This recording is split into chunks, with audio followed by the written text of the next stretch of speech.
यशोदानन्दना व्रजजनरञ्जना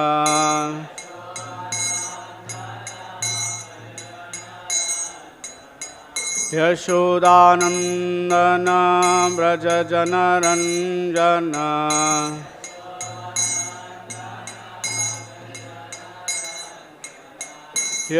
यशोदानन्दना व्रजजनरञ्जना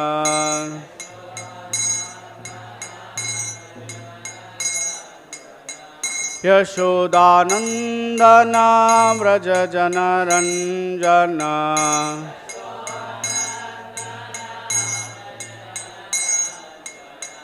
यशोदानन्दना व्रजजनरञ्जना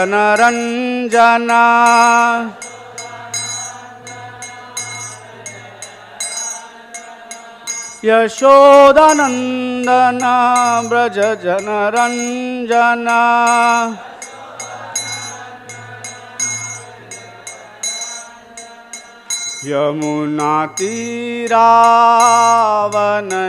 यमुनातीरावनचारि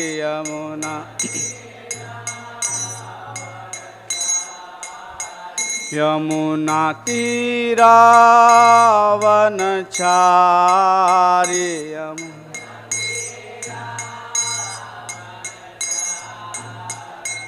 जय राधा माधवा जय कुंज बिहारी जय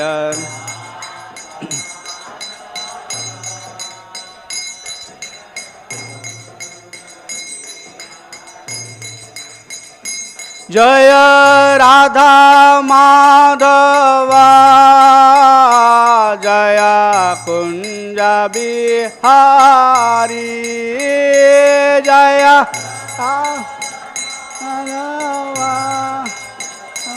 जय कुंज बिहारी हरे कृष्णा कृष्ण कृष्ण हरे हरे हरे राम राम राम हरे हरे हरे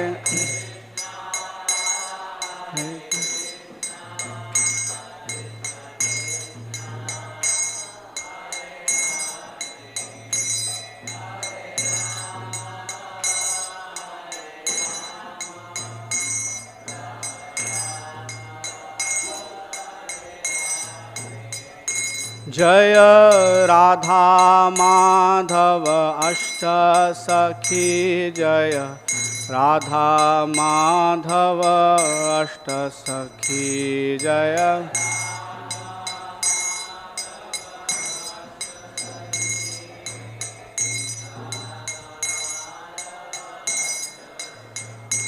जय प्रहलाद नरसिंह देव जय प्रहलाद नरसिंह देव प्रहलाद नरसिंह देव जय प्रहलाद नरसिंह देव जय प्रहलाद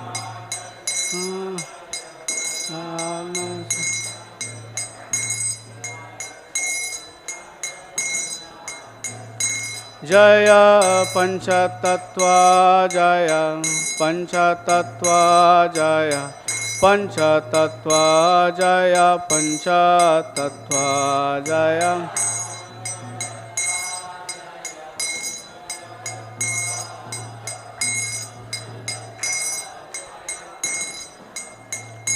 जय जय प्रभुपाद प्रभुपाद प्रभुपाद जय जय प्रभुपाद जय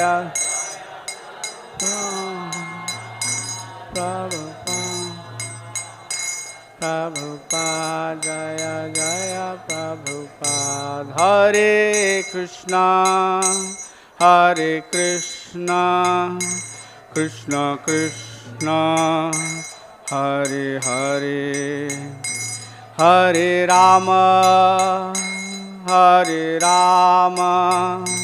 Ram Ram Hare Hare Hare Krishna Hare Krishna Krishna Krishna Hare Hare Hare Rama Hare Rama Rama Rama Hare Hare जय नित्य लीला प्रविष्ट ओम विष्णुपाद परमहंस परिव्रजकाचार्य अष्टोत्तर शत श्री श्रीमती डिवाइन ग्रेशला अभय चरणारविंद भक्तिवेदांत स्वामी तदन्य गोस्वामी महाराज प्रभुपाद की अनंत कोटि वैष्णववृंद की ग्रंथराज श्रीमद् भागवतम की श्री मायापुर धाम की वांछा कल्पतरुभ्यश्च कृपा सिंधुभ्यो च पतितानां पावनेभ्यो वैष्णवेभ्यो नमो नमः। ओम नमो भगवते वासुदेवाय ओम नमो भगवते वासुदेवाय ओम नमो भगवते वासुदेवाय नारायणं नमस्कृत्य नरं चैव नरोत्तमं देवीं सरस्वतीं व्यासं ततो जयमुदीरयेत् नष्टप्रायेषु भद्रेषु नित्यं भागवत सेवया भगवति उत्तमश्लोके भक्तिर्भवति नैष्ठिकी। Thank you very much for joining us today on this ISKCON Mayapur English Srimad Bhagavatam class. It's a very special place where Bhagavatam classes are going around all the time. There are Bhagavatam classes going on all over the world by Srila Prabhupada's mercy. Actually, there's not a moment when the Bhagavatam is not being discussed on this planet. So Srila Prabhupada has brought us this great auspiciousness. So with gratitude to him and all his sincere followers, we'll begin. daivena te hata-dhiyo bhavataḥ prasaṅgāt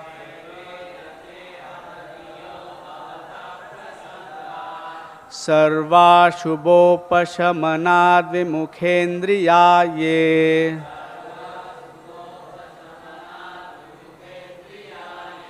kurvanti kāma-sukha-leśa-lavāya dīnā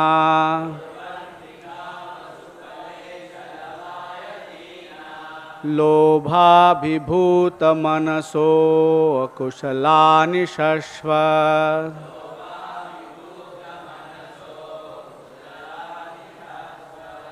daivena te hata-dhiyo bhavataḥ prasaṅgāt sarvāśubhopaśamanād vimukhendriyā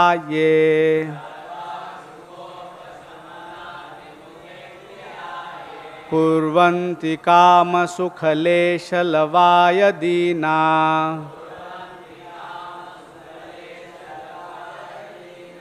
lobha-abhibhūta-manaso kuśalāni śaśvat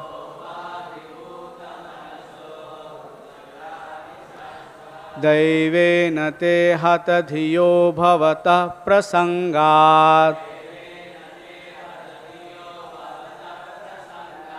sarvāśubhopaśamanād vimukhendriyā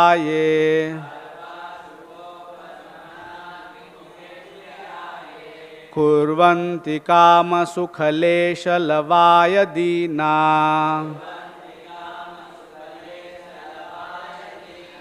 lobha-abhibhūta-manaso kuśalāni śaśvat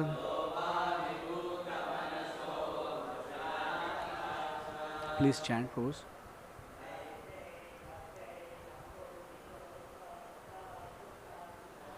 daivena te hata-dhiyo bhavataḥ prasaṅgāt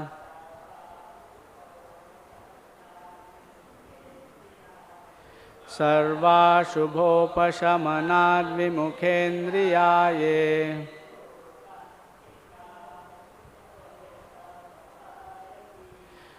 kurvanti kāma-sukha-leśa-lavāya dīnā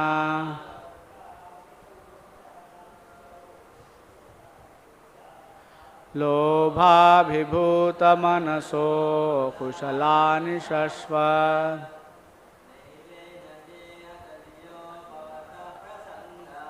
daivena te hata-dhiyo bhavataḥ prasaṅgāt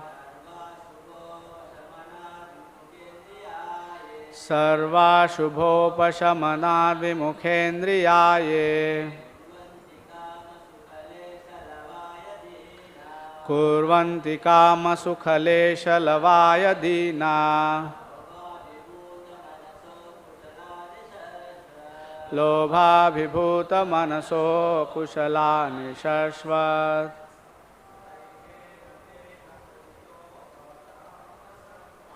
daivena te hata-dhiyo bhavataḥ prasaṅgāt sarvāśubhopaśamanād vimukhendriyāye kurvanti kāma-sukha-leśa-lavāya dīnā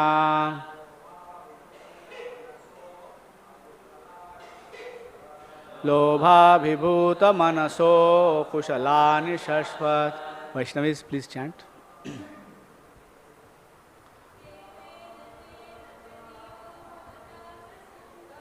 daivena te hata-dhiyo bhavataḥ prasaṅgāt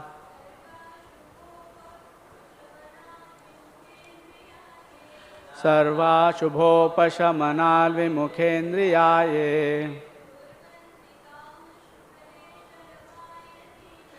kurvanti kāma-sukha-leśa-lavāya dīnā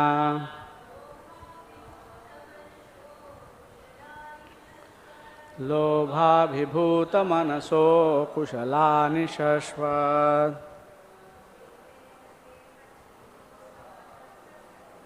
daivena te hata-dhiyo bhavataḥ prasaṅgāt sarvāśubhopaśamanād vimukhendriyāye kurvanti kāma-sukha-leśa-lavāya dīnā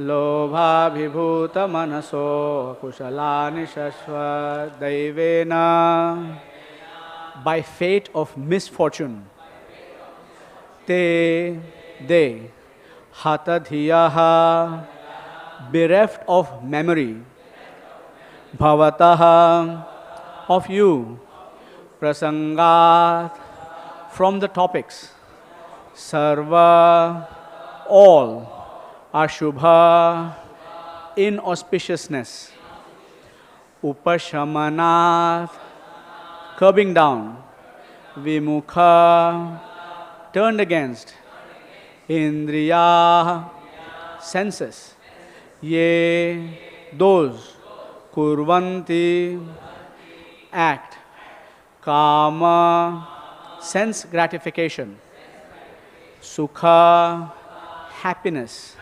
leśa brief lavāya for a moment only dīnā poor fellows lobha-abhibhūta overwhelmed by greed manasaḥ of one whose mind akuśalāni inauspicious activities śaśvat always. Translation and purport by His Divine Grace Srila A.C. Bhaktivedanta Swami Prabhupada. For those who are joining us online, I'm sorry I didn't say this before. We are reading from the third canto of the Srimad Bhagavatam, chapter 9, verse 7, Brahma's prayers for creative energy. This is text number 7. Translation by Srila Prabhupada. O my Lord, persons who are bereft of the all-auspicious performance of chanting and hearing about your transcendental activities are certainly unfortunate and are also bereft of good sense. They engage in inauspicious activities enjoying sense gratification for a very little while. I will read the translation and the purport. O my Lord, persons who are bereft of the all-auspicious performance of chanting and hearing about your transcendental activities are certainly unfortunate, and they are also bereft of good sense.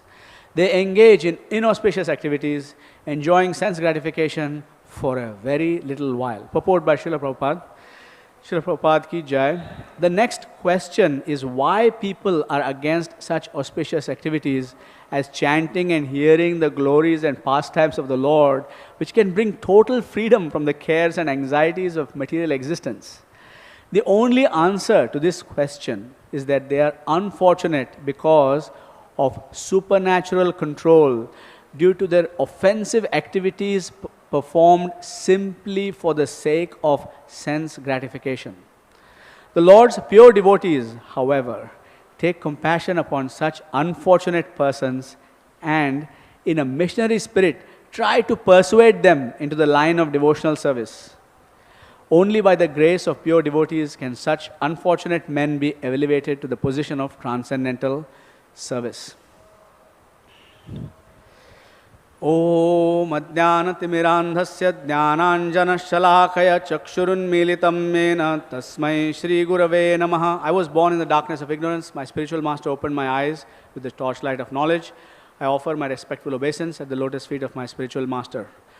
Vandeham Sri Guru Sri Yutapadakamalam Sri Gurun Vaishnavamscha Sri Rupam Sagrajatam Sahagana Raghunathan Vitam Tam Sajivam Sadvaitam Savadhutam Parijana Sahitam Krishna Chaitanya Devam Sri Radha Krishna Padan Sahagana Lalita Sri Vishakhan Vitamscha He Krishna Karuna Sindho Dīnabandho Jagatpate Gopesha Gopika Kanta Radha Kanta Namostute Tapta Kanchana Gaurangi Radhe Vrindavaneshwari Vrishabhanu Sute Devi Pranamami Hari Priye Vancha Kalpatarubhyascha Kripa Sindubhyevacha Patitanam Bhavanebhyo Vaishnavebhyo Namo Namah Jaya Shri Krishna Chaitanya Prabhu Nityananda Shri Advaita Gadadhara Srivasadi Gaura Bhakta Vrinda Hare Krishna Krishna Krishna Hare Hare Hare Rama, Rama Rama, Hare Hare. Thank you very much for joining us today. I'm begging your blessings, especially the disciples and grand disciples of Srila Prabhupada, so that whatever is said may be of use to the public at large and auspicious to the world and pleasing to all the Vaishnavas. Vasudharishta Prabhu gave the class yesterday, the Bhagavatam class yesterday, and he went over the previous prayers of Lord Brahma. So I'll not get into that, but I'll go a little bit further back and just remind ourselves of where this conversation is at. Because the Bhagavatam, we can sometimes get lost in where we are at in the conversation. So what has happened here originally is that Maharaj Parikshit has given up his kingdom and knows that he is about to give up his life in 7 days. Has sat at the banks of the Triveni Sangam, the Prayag, and he is asked the question, what is the duty of the dying man? And then all the 60,000 plus sages have gathered there, and Shukadeva Goswami has arrived, and everybody has unanimously chosen him as the teacher of Maharaj Parikshit and all of the assembled sages. And then as the question and answers are going on, Shukadeva Goswami is very careful to quote in parampara. So he's quoting, in this particular case, the conversation between Vidura and Maitreya. So Vidura has been instructed to meet with Maitreya, the great sage, to get further information, so that instructions and information may be propagated to all of us, so that we may learn all about this. And all of this is being narrated by Suta Goswami to the sages who are gathered at Naimisharanya. So they have engaged in trying to figure out what is the best welfare activity for all of humanity, and they have decided to perform a 1,000-year yajna. And then, since it is Kali Yuga now, the 1,000-year yajna was not going to be very successful. So they have instead asked their senior-most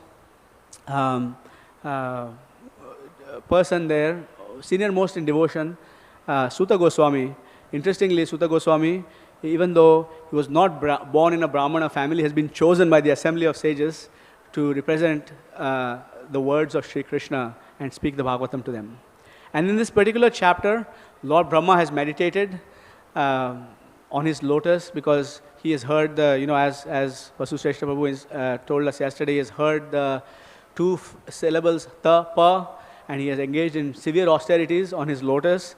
And now he is becoming enlightened, he has become enlightened, and now he is becoming enlightened enough to make these wonderful, beautiful prayers that are a great instruction for us. So this whole chapter is very ecstatic, and there's one more set of Lord Brahma's prayers in the 10th canto of the Srimad Bhagavatam, chapter 14. Those are even more ecstatic, but we'll get here. Okay, so we'll look at what this verse is saying. He's saying, hata-dhiyo prasaṅgāt. So it's the greatest misfortune that can ever befall a spirit soul is forgetfulness of Krishna. And unfortunately, for those of us who are in conditioned life on this planet, we can't say everybody on this planet, because there are souls who are not conditioned by the modes of material nature. We see them so many times. They are not conditioned by the modes of material nature. I'm talking about someone like me who is conditioned by the modes of material nature, but who had once upon a time forgotten the hearing and chanting of the Lord.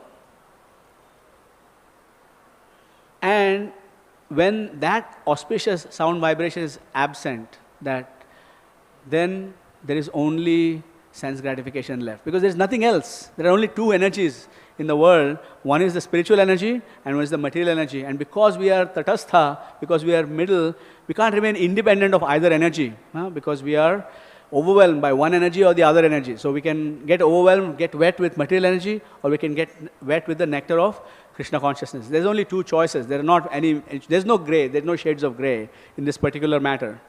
Okay? So why is it bad? It is bad because, as Krishna says, he says this in the verse where he says, describes how someone who takes the remnants of yajna shishta shina santo mucchante sarva kilbishai bunjate te tvakam papa pachanti atmakaranat. Now Krishna is specifically speaking about, in this particular case, he's speaking about food, but actually it's not just food for the tongue and food for the stomach, but it's food for the eyes, food for the ears, food for the mind, food for all of our senses, as long as it is not in yajna.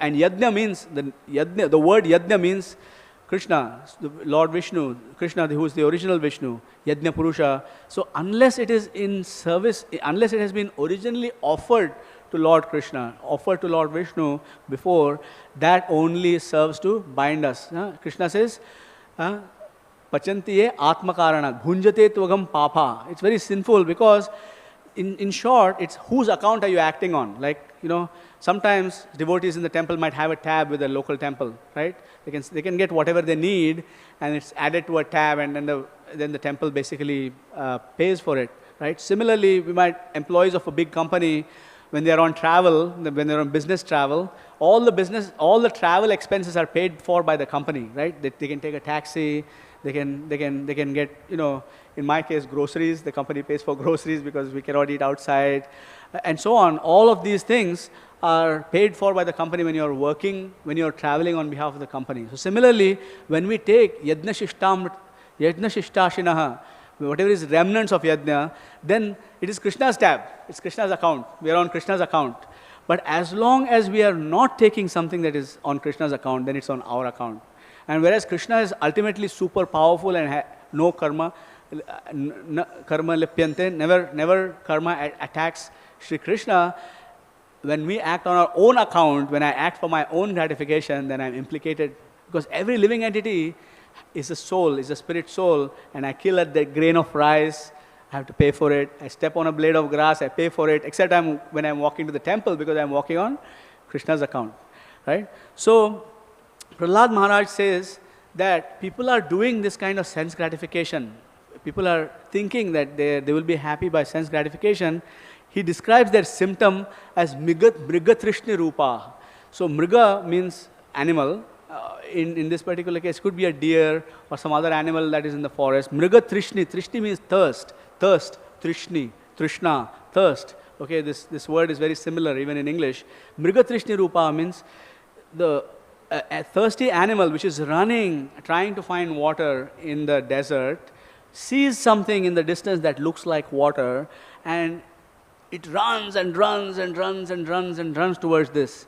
And especially if you have been to any desert area, you will see lots of bones of animals who have, unfortunately perished because of lack of water. I was, many times in Arizona for different kinds of things. We have some amazing temples there. ISKCON, Srila Prabhupada has established temples even in the desert.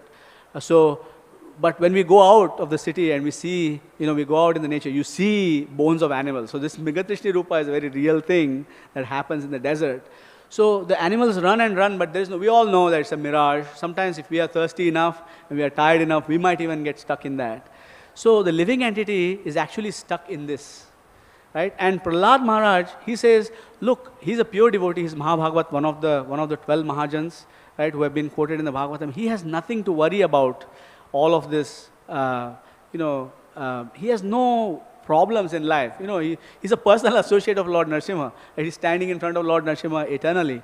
Right? He has absolutely no problem. But he says that I am worried, shochetato vimukha chetasa. So he is worried about those who have neglected the hearing and chanting of the Supreme Personality of God. He said, I am not worried. I am very happy because I am continuously engaged in hearing and chanting about you.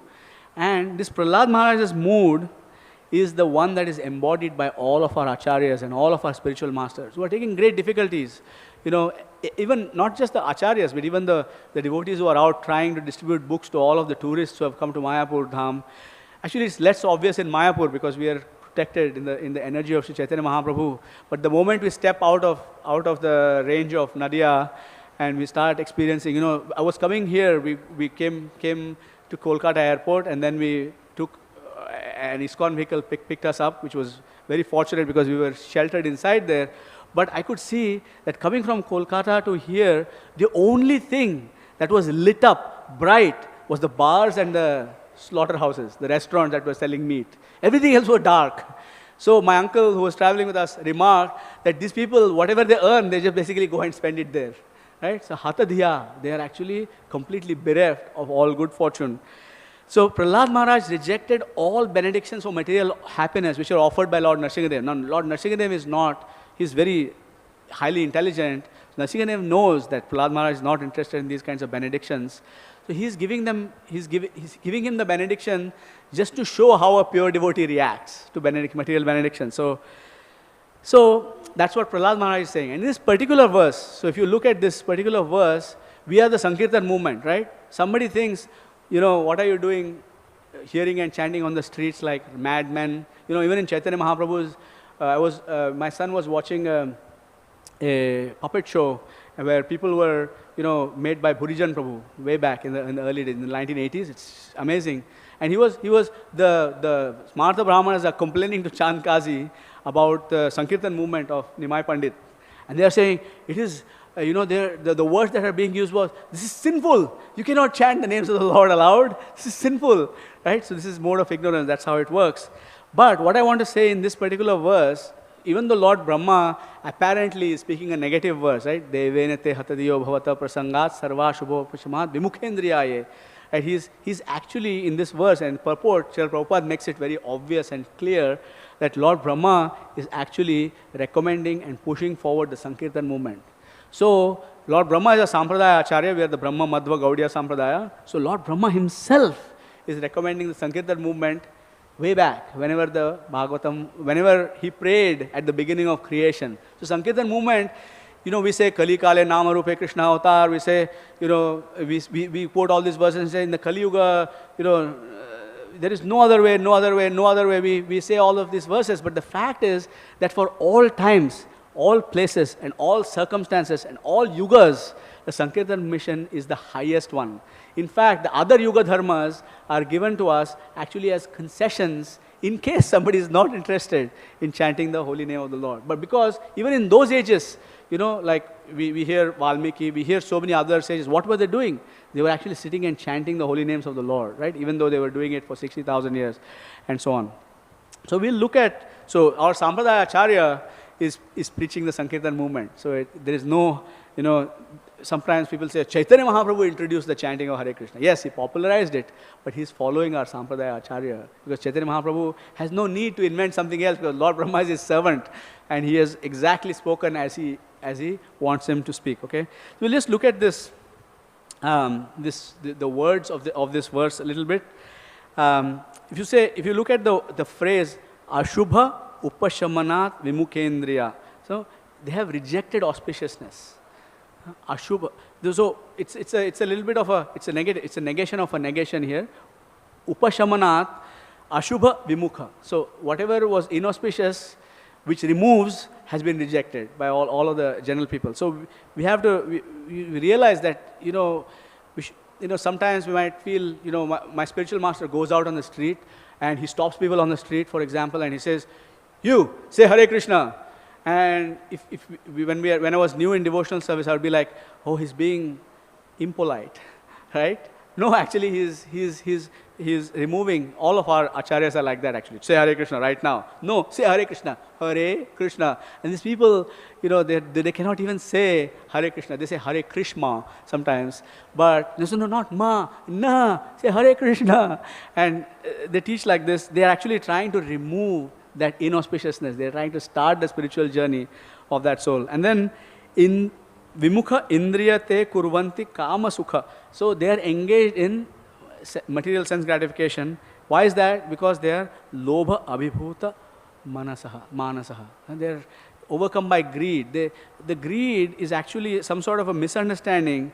We are supposed to be greedy. We are supposed to be greedy. Tatra laulyam api mulyam ekalam. We are supposed to be greedy, but we are supposed to be greedy for Krishna. Now that greed for Krishna has been replaced by greed for material sense gratification. Vaisheshika Prabhu, who is our Sankirtan minister and a great Sankirtan Acharya, who has taught me how to distribute books, for example, he says that the living entities all over the world are running around with their tongues hanging out. We see dogs, especially in the hot season, the tongues are constantly outside, right? Everywhere in the world, they have these big dogs that are living inside warm environments in the Western countries. Dogs are very, very comfortable, materially speaking, much more comfortable than the average Indian citizen, I can say, right? But they're hanging around with their tongues, trying to taste something, because dogs are very strong, their senses are very strong, especially their sense of smell, which is why dogs are not allowed anywhere near a kitchen, for example, because they taste the bhoga before anybody has had a chance. Even the cook hasn't tasted, the dog has already tasted. Right, so that's why dogs are dangerous for that reason. But everybody is like those dogs, right, who are going around with their tongues hanging around, trying to smell this, trying to smell that, trying to taste this, trying to taste that, going here, going there, everywhere, trying to get some taste, right? Unfortunately, they are not actually being satisfied by the taste that they are getting. Otherwise, people would have consumed alcohol once or twice or 3 times or whatever, and they would have stopped, because they would have got the taste for it and they would have stopped. But no, they're continuously trying to taste in this way. Srila Prabhupada says, gentleman in Florida, he mentions, I will not, he said, I don't want to mention details, but I won't even mention what he said. He said, I don't want to go into details.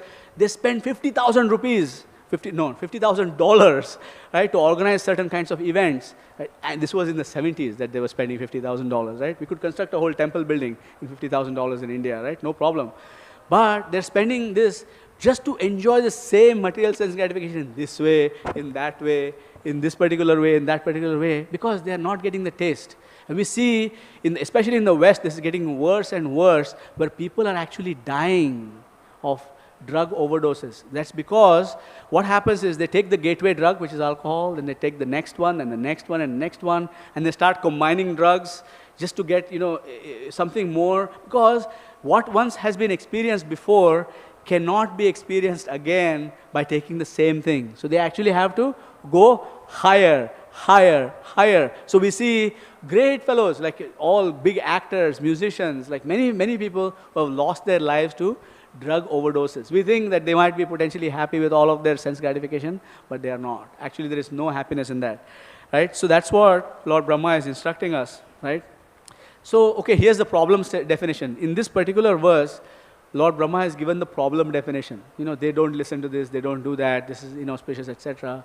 So, the solution actually is given to us by Sri Mahaprabhu in the first verse of the Shikshashtakam. If you look at the different problems that are there, they have rejected inauspiciousness, they are engaged in material sense gratification, is binding them deeper and deeper into bondage. They are fully overcome by greed. So, what is it that they are going to what is it that the solution is there? The solution is in the first verse of the Shikshashtakam. Chaitanya Mahaprabhu has encompassed the whole Vedic wisdom into those 8 verses. Many of those verses might be out of reach for someone like me, but at least the first verse is definitely within reach. Okay, so what does it do? Let's chant everybody knows it. We are all here in Sri Mayapur Dham. Let's chant the verse together. Cheto darpanamarjanam bhavamahadavagni nirvapanam shreyah kairava chandrika vitaranam vidyavadhu jivanam anandambudhi vardhanam pratipadam purnamrita swadanam sarvatma snapanam baram vijayate Shri Krishna Sankirtanam. So solution to that problem statement that Lord Brahma is giving has been given to us by Shri Chaitanya Mahaprabhu in the very first verse and much more, right? So first of all, it cleanses the mirror of the mind. So because they are aśubha, upaśamanāt, vimukha, indriyāte, kurvanti, kāma-sukha, they have rejected what is auspicious for them. So somehow or the other, we induce someone to chant Hare Krishna, that process of cleansing that mirror of the mind begins. Now they can see things as they are. Apparently it might not happen for the first time. Actually it does happen, we just don't notice it because of where we are. But I have personally seen people that we go out on Sankirtan, we distribute a book to them and we say, hey, do you believe in the power of prayer? Vaisheshika Prabhu's script. They say yes. I say, okay, here's a prayer. Most of the people, when they are clean-hearted, they don't even ask what it means, right? They just say, okay, repeat after me, 2 words at a time, then 4 words at a time, and then 8 words at a time, and then together, okay? By the time they have chanted the Hare Krishna Mahamantra 4 times, Hare Krishna, Krishna Krishna, Hare Hare, Hare Ram, Ram Ram, Hare Hare, they actually start crying on the street. Right there. You're standing there, and these Westerners, or Muslim people, or whatever it might be, who might have apparently lived sinful lives, but inside they're actually ripe for the Sankirtan movement. They chant the Mahamantra 4 times and they start crying. Right? So it's a very magical thing to experience someone chanting the Hare Krishna Mahamantra for the very first time. It's a very magical thing. So when we go out there, it's hard to do that in Mayapur. Nobody has, not heard the Hare Krishna Mahamantra or chanted it. It's difficult. But especially when you go out further and further away, Kolkata, I'm sure you'll find somebody who hasn't chanted the Hare Krishna Mahamantra once. You can try it. Keep trying that. Chant the Hare Krishna Mahamantra and see how they react to it. And because we have been chanting for some time, like some of us might be chanting for a year, 2 years, 5 years, 10 years, 100 years, whatever it might be that we are chanting for, we might have, potentially not realized the power of this Mahamantra. But when we see someone chanting the Mahamantra for the very first time, that's a very magical experience. So please, if you can try that, let's try that. It cleanses the mirror of the mind, and bhavamahadavagni nirvapanam releases us from the blazing fire. Bhavamahadavagni, samsara davana lidha loka, like it releases us. And that first verse of the Gurvashtakam also actually gives a different form of this particular verse. Samsara dava nalalidha loka tranaya karunya ghana ghanatvam praptasya kalyana gunarnavasya Vande Guru Shri Charanaravindo. Shri Prabhupada, our acharyas, previous acharyas, and also our present spiritual masters have actually gone to the cloud who gives perfect relief. They have gone to this cloud and they have obtained this mercy and they are handing it to us. Even if we might not want it initially, right? Even naivarthado, even if somebody does not want Anichchatam, if it does not want Krishna's lotus feet, our spiritual masters are guiding us towards it. Devamrita Swami Maharaj says the spiritual master's job is to find out the person's material attachment and grab a hold of that material attachment and use it to drag him to Krishna. Right? You take the material attachment. So somebody is attracted to electronics, they're immediately engaged in a special kind of service where there are all kinds of electronics work to be done. Somebody is a speaker, loves to yak, loves to speak. The spiritual master says, go and distribute books, right? And different kinds of material attachments are there, and our spiritual masters use those to grab it and bring us and tie us to the, there's a famous verse by Sanatana Goswami, "O Madhava, please take my mind, which is running around on the roads of the senses, and tie it to the hitching post of your lotus feet." Madhava. It's a verse that Sanatana Goswami spoke. Kadamba Kanana Swami Maharaj used to speak that verse very much. He loved that very much. He used to quote that very often. But that's what is happening. And then it makes merit for everyone. It creates good fortune, not just for the chanter, but everybody around. Like we know Haridas Thakur has said that chanting out loud is impacting everybody's lives, the insects, etc. And then our whole life, from avidya, it goes to vidya. Our life is now spent in knowledge. Okay, we have time. And then as soon as one begins to lead that kind of Sankirtan life, they are completely blissful. We see, Srila Prabhupada remarked how his disciples who were very dull, came to Krishna consciousness and then all of a sudden brightened up. And this happens here also actually. Even in India, we see when devotees first join, with long hair and untidy beards and all of this stuff, and they join and they begin chanting Hare Krishna, they begin taking only Krishna Prasad, and their faces completely brighten. You can see that this person is really experiencing the joy of Krishna consciousness. We just have to, and then it conquers everything. We might have so many samskaras from our past activities in this life and in previous life. Sometimes someone might get a dream and say, where did that come from? I never experienced that in this lifetime. I never did that in this lifetime. Why is it happening now? It just comes from previous lifetimes, but it actually param vijayate. Okay? So now when we look at those who have taken this Sankirtan path, like who have taken this, so Lord Brahma is recommending, just recap, Lord Brahma is recommending Sankirtan. Chaitanya Mahaprabhu has given us the why Sankirtan. If we examine that, those who are on the path of transcendence, there are different kinds of levels of transcendence, right? You can reach transcendence through your karma, right? Karma, there are karmis who are performing all kinds of Vedic sacrifices and other kinds of charitable work. Krishna says in the 12th chapter, if you cannot do this, then you do this. If you cannot do this, then you do this. If you cannot do this, then you do this. And the first one that you do is give up the results of your work. Like just give it in charity. That's the first path to the way of transcendence, right? So we have karmis, right, who really have no real strong understanding of transcendence at this point. They're just doing it out of duty. And then you have the jnanis who have said, this karmi stuff is not very good.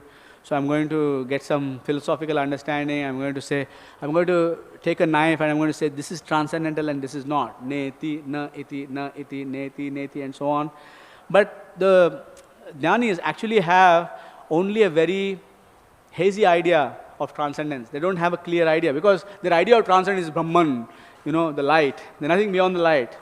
All right? So they see everything as somewhat hazy. And then the yogi who starts meditating on Paramatma within the heart has a clearer idea, but is still not engaged in service. So they can see the Lord and they can meditate upon the different aspects of the Lord, and they can even get so many different mystic perfections. But it's very likely that such yogis might get sometimes distracted. We see, in India, so many fellows who have got a little bit of mystic perfection in something, end up attracting thousands and thousands of people, and they themselves get distracted, and they're not attracting anybody to Krishna. They're distracting everybody as well. But the bhakta has a clear understanding of the path of transcendence because they are engaged in loving exchanges with the Lord. Like Prabhu here gave me a flower from Lord Nrsingadev this morning, and he knew what it would mean to me, right? So he gave it to me in the morning. But the bhaktas are the only person who knows these kinds of things. Otherwise, you give that to a jnani, they say, all is one. So they don't understand the value of the flower from Lord Nrsingadev. They don't understand that. Okay, so another acharya, our great acharya, we are Rupanugas, right? Direct disciple of Srila Prabhupada, is giving us this famous verse, karmibhyo adhiko yogi. No, what is he saying? In the Upadeshamrita, karmibhyo, what is that verse? What is that verse? The ninth verse of the Upadeshamritam. Karmibhyo parito hare priyataya vyaktim yayur jnaninas tebhyo jnana vimukta bhakti paramaha prema eka nishthastatah tebhyasta pashupala pankaj drishas tabhyo pisaradhika prestha tadvadiyam tadiya sarasitam nashrayat kriti. He is describing the glories of Radha Kund in that verse, but he is giving us the thing that karmis are dear to the Lord. It's not that all the souls are mamai vansha jiva loke, all the souls are dear to the Lord. Karmis are a little bit more dear than the regular soul who is not following any kind of path given by the Lord. Karmibhyo, then above them are dearer, even the jnanis are actually dear to the Lord, are dearer than the karmis, right? But above the jnanis are the bhaktas, and above the bhaktas are the pure bhaktas, above the pure bhaktas are all the gopis, and above the pure, all the gopis is Srimati Radharani, and so on. Like he has given that. But that whole understanding can only come for the bhaktas, right? So when we go out in the world, and we especially speak to someone from another tradition, they don't actually understand the difference between heaven and the spiritual world, right? You tell them about the spiritual world, they mistake it for heaven. They think that it's full of sense gratification. Actually, there is no sense, there is sense gratification, but it's spiritual in nature, in the spiritual realm, okay? So the karmi, once he finished enjoying whatever it is for his own senses, they go to the next stage, which is, okay, I will do some social welfare activities. I will open a hospital here.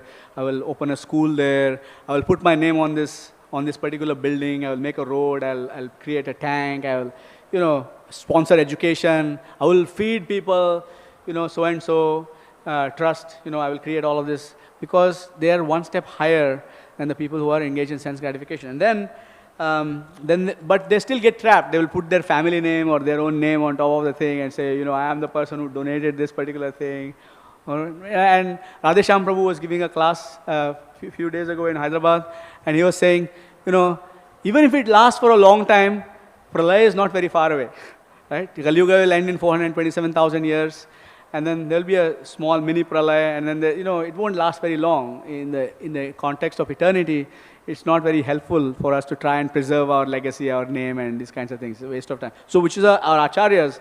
Like many of our acharyas have not even signed some of their works properly, right? It's mysterious. Who has written this? Like who has written the Adaram Maduram song? Nobody knows, right? Some devotee wrote it, didn't put their name down, right?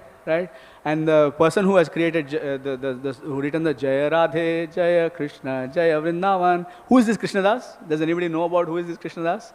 Right? In due course of time, it will be forgotten. But they don't care about it. They don't care about their name. They don't care about their identities, right? So, what are we to do personally, right? We have looked at the devotees who are on the path of, sense gratification. Those who are on the karmis. Those who are on the karma yoga platform, those who are on the dīnā, those are different kinds of platforms. What are we meant to do? Prabhupada has actually given us this formula. He took Chaitanya Mahaprabhu's instructions and he says, okay, he has given us a very key instruction, which is don't spend our life and our time discussing the dualities of the material world or the modes of material nature. We have 3 modes of material nature, right? Everybody is impacted by them. Someone is too hot. Like the power went off for a few minutes and it felt a little bit uncomfortable for a few minutes, right? But even though all of these things are coming to us, Prabhupada said, don't discuss this. In fact, he said, there was a specific example. There was one devotee who was sick, who was not well, and that this devotee was going around telling their symptoms and the color of their stool on a daily basis to other devotees, right? And when he came and met Srila Prabhupada for darshan, he was even telling Srila Prabhupada this thing. And he was saying, Srila Prabhupada, this is how my symptoms are. And Srila Prabhupada said, you know what, you don't have to tell people all of these things, right? Everybody knows this. You are experiencing this particular disease and this is the color of this and this, but somebody else is experiencing something else. So actually there is no point telling other people our yatanas, our difficulties, because what's the use? How is it going to benefit them? right? Because we, as devotees, we are supposed to act in a way so that we benefit whoever we interact with, right? So, so we are supposed to speak about transcendence. Try to keep the mind on Krishna always. So, that's what Srila Prabhupada has given us. Don't discuss dualities, just discuss transcendence. What's the use, Just, there's no point discussing all of these things. Everybody is going to suffer this janma mrityu jara vyadhi anyways, right? So, some examples, okay, from our scripture about how discussing Krishna is going to benefit us. Just few examples, and then I will stop, okay? Krishna's hand, okay? Everybody saw Krishna's hand today? Okay, Krishna's hand drives away fear.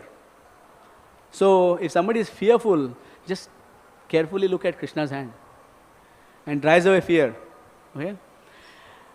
All of us here who are trying to become devotees, trying to become Vaishnavas, like we say, everyone who's trying to become, who claims to be a Vaishnava must carefully, we are all trying, right? So in that sense, so anybody who's trying, we may feel some false pride. Maybe I know a few shlokas, maybe, but then you meet somebody who knows 100 times more, but still, maybe we feel some kind of false pride, even when we go out there and say, oh, these people are unfortunate, right? We are not supposed to actually feel that. But if you feel that, when we go out on Sankirtan, if you feel that, then come and look at Krishna's smile, because Krishna's smile defeats false pride, right? If you just look at Krishna's smile, and observe Krishna's smile very carefully, just by doing this much, or false pride will be defeated. All devotees, even the gopis' false pride is defeated by Krishna's smile, right? What to speak of the rest of us, right? Another example is that Krishna's lotus feet, right? Everybody has seen Radha Madhava's lotus feet, Panchatattva's lotus feet. So, Krishna's lotus feet, observing Krishna's lotus feet destroys all sinful reactions. Right? We commit so many different kinds of sinful reactions, knowingly and unknowingly. Just looking at Krishna's lotus feet destroys it all, completely. Right? This is the power of that. And how does the deity manifest? The deity manifests through Harinam, right?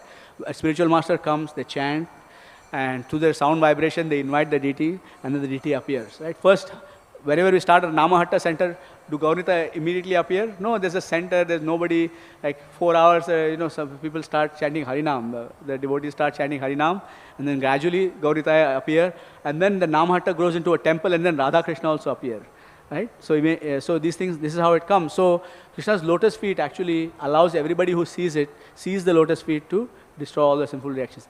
There is one more, higher thing that Krishna's lotus feet gives us, and that is Krishna's lotus feet actually gives us the satisfaction of all of our desires. Ichhapi danam nijapada pallavam. Ichhapi danam means the samam bonam. What can you desire? Krishna is asking us, what can you desire? You desire whatever you like Dhruva Maharaj desired a kingdom bigger than this universe, right? But Krishna says, okay, give it to you. I'll give you the whole Dhruva planet. I'll give it. Dhruva also means eternal. I'll give you this Hishumar planet. I'll give it to you. You can be the ruler of that planet. So similarly, we may all have different kinds of desires, right? But we should know that somehow or the other, if we can get Krishna's lotus feet, then that is a samam bonam fulfillment of all of our desires. We can just get Krishna's lotus feet. So once a devotee knows that, will they hanker for something else? They will say, okay, no, ye chodo, leave this all aside. I will go for Krishna's lotus feet. So I will pause there. So, but in general, devotees don't need to worry about themselves. Bhakti Charu Swami Maharaj always says this. He said this in many classes, that once you join the Sankirtan movement, you don't have to worry about yourself. Chaitanya Mahaprabhu has taken a contract for you. In the mafia world, they have the supari. When somebody agrees to kill somebody, they take a supari and they say, I will not rest until this person is killed. Similarly, Chaitanya Mahaprabhu has taken supari that I will not rest until this fellow is back in pure devotional service. Right? So that is the magic of the Harinam Sankirtan movement, and our spiritual masters are really embodying this, right? They will go to any lengths to save a disciple, like what the spiritual master will not do.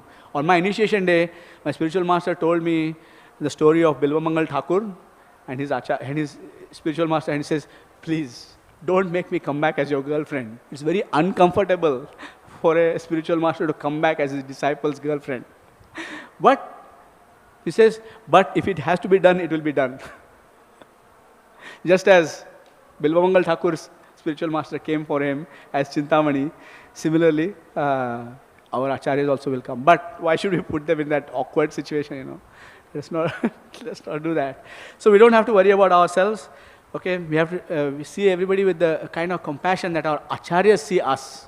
So we are not, I'm not that different from the person on the street, you know, just maybe, you know, one hair width of thing. I might have chanted a few mantras, right? So not that different, but my spiritual master sees me as a devotee. You know, because he sees me as a devotee, I act as a devotee where I'm, you know, following his instructions. Similarly, we should see every single soul as a walking temple. You know, Vaisheshika Prabhu also says that when he's talking about it, when you are distributing books, you know, don't distribute books in the mood that we are trying to save somebody or trying to uplift somebody. Try to worship. Because when we start speaking about Krishna to that soul, then Krishna within the heart, Shramatham Katha Krishna, Purna Shravana Kirtana, Hridyantastohe Badrani, Vidunoti Suhrit Satam. We chanted this Nashta Prayashva Bhadraishun Bhagavata Sevaya. So that happens when we start talking to them about Krishna. Krishna inside the heart becomes very enlivened and say, hey, I hear Krishna Katha here. And he starts, oh, this person has come in the association of one of my devotees. So, and in this should be our mood. And this is the upliftment of consciousness of the whole world is the only permanent solution. Everything else is a band-aid solution. You can build as many roads as you want in Kolkata, there will still be a traffic jam. But people don't know how to drive, and they will never know how to drive. They are like that only, me first, right? So they will never, there is no permanent solution except for Harinam Sankirtan. And I will stop here and see if there's any questions, comments, reflections, or corrections.